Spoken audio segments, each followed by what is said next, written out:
ត្រឹមតែប៉ុន្មានម៉ោងក្រោយចរចាបរាជ័យលោកដូណាល់ត្រាំបានបង្ហើបពីយុទ្ធសាស្ត្របិទគប់ផ្លូវទឹកនៅលើបណ្ដាញសង្គម Truth Social ដើម្បីច្របាច់កសេដ្ឋកិច្ចអ៊ីរ៉ង់ឲ្យដួលរលំទាំងរស់តែម្ដងសេចក្តីរាយការណ៍ចេញពីគេហទំព័រ Yellow Serum Post ដែលបានចេញផ្សាយនៅថ្ងៃទី12មេសាបានដឹងថាផែនការនេះគឺអាមេរិកនឹងប្រើកងទ័ពជើងទឹកដ៏មហិមារបស់ខ្លួនដើម្បីស្ទាក់ចាប់និងបញ្ឈប់ការនាំចេញប្រេងរបស់អ៊ីរ៉ង់ទាំងអស់ចេញពីកោះខាងដែលជាដង្ហើមសេដ្ឋកិច្ចចម្បងរបស់អ៊ីរ៉ង់តែម្ដងនេះបង្ហាញថាបើអ៊ីរ៉ង់មិនព្រមចោះចាញ់លើតុចរចាអាមេរិកនឹងមិនឲ្យអ៊ីរ៉ង់លក់ប្រេងបានសូម្បីតែមួយដំណក់តែភាគីអ៊ីរ៉ង់ឯណោះវិញបានព្យាយាមសម្រាប់សភាពការដោយនិយាយថាកុំរំពឹងថានឹងត្រូវគ្នាភ្លាមៗក្នុងការជួបគ្នាជាលើកដំបូងនេះការចែករំលែករបស់លោកដូណាល់ត្រាំមួយនេះបានកើតឡើងបន្ទាប់ពីក្តីសង្ឃឹមសន្តិភាពដែលពិភពលោកកំពុងតែរងចាំបានរលាយបាត់ទៅវិញក្នុងរយៈពេលត្រឹមតែ21ម៉ោងប៉ុណ្ណោះអំពីកិច្ចចរចាដតានតឹងទល់ភ្លើងនៅក្នុងទីក្រុងអ៊ីស្លាមាបាតបានបញ្ចប់ទៅដោយគ្មានកិច្ចព្រមព្រៀងអនុប្រធានាធិបតីសហរដ្ឋអាមេរិកលោក JD Vance នៅថ្ងៃទី11មេសាបានដើរចេញពីតុចរចាទាំងមុខស្រពោនដោយប្រកាសថាអ៊ីរ៉ង់នៅតែរឹងរូសមិនព្រមបោះបង់ចោលនៅមហិច្ឆតាអាវុធនុយក្លេអ៊ែរដែលជាលក្ខខណ្ឌដាច់ខាតរបស់ទីក្រុង Washington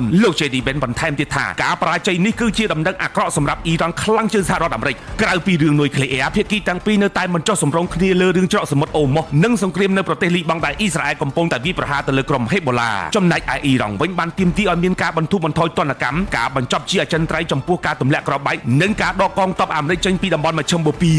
នេះបើយោងតាមគេហទំព័រ Newsweek ដែលបានចុះផ្សាយនៅថ្ងៃទី11មេសាស្របពេលជាមួយគ្នានេះស្ថានភាពនៅច្រកសមុទ្រអូម៉ូសក៏កំពុងស្ថិតនៅក្នុងស្ថានភាពប្រកាសអាសន្នទោះបីជាអ៊ីរ៉ង់ព្យាយាមបដិសេធនឹងគំរាមបាញ់កំទេចនាវីអាមេរិកក្នុងរយៈពេល30នាទីក៏ដោយប៉ុន្តែកងទ័ពជើងទឹកអាមេរិកបានបង្ហាញសាច់ដុំដោយជោគជ័យក្នុងការបញ្ជូននាវីបំផ្លាញមីស៊ីល2គ្រឿងឆ្លងកាត់ច្រកសមុទ្រនេះនិងថែមទាំងបានបាញ់កំទេចដ្រូនចារកម្មរបស់អ៊ីរ៉ង់មួយគ្រឿងទៀតផងតើសេណារីយ៉ូបែបណាដែលអាមេរិកអាចបិទគប់បែបនេះបានប្រភពចេញពីគេហទំព័រ Yes the New ដែលបានចុះផ្សាយនៅថ្ងៃទី12មេសាបានបង្ហាញពីរបៀបដែលអាមេរិកបិទគប់ដង្ហើមសេដ្ឋកិច្ចឲ្យដួលរលំដោយវេណេស៊ុយឡាកងទ័ពជើងទឹកអាមេរិកនឹងបញ្ជូននាវាចម្បាំងនិងនាវាផ្ទុកយន្តហោះដូចជា USS Gerald R. Ford និង USS Abraham Lincoln ទៅឈរជើងនៅជុំវិញកោះនេះដើម្បីស្ទាក់ចាប់រាល់នាវាដឹកប្រេងទាំងឡាយណាដែលព្យាយាមចូលមកដឹកឬចេញទៅក្រៅរាល់នាវាដែលឆ្លងកាត់តំបន់នោះនឹងត្រូវកងទ័ពអាមេរិកត្រួតពិនិត្យបើរកឃើញថាដឹកប្រេងឲ្យអ៊ីរ៉ង់នាវានោះត្រូវបង្ខំឲ្យត្រឡប់ថយក្រោយឬត្រូវរឹបអស់ហើយក្រៅពីប្រេងអាមេរិកក៏អាចបិទផ្លូវមិនឲ្យមានការនាំចូលសម្ភារៈយោធាឬបច្ចេកវិទ្យានុយក្លេអ៊ែរចូលទៅក្នុងអ៊ីរ៉ង់ផងដែរនេះគឺជាការអនុវត្តស្រដៀងទៅនឹងអ្វីដែលអាមេរិកធ្លាប់ធ្វើដាក់ចំពោះវេណេស៊ុយឡា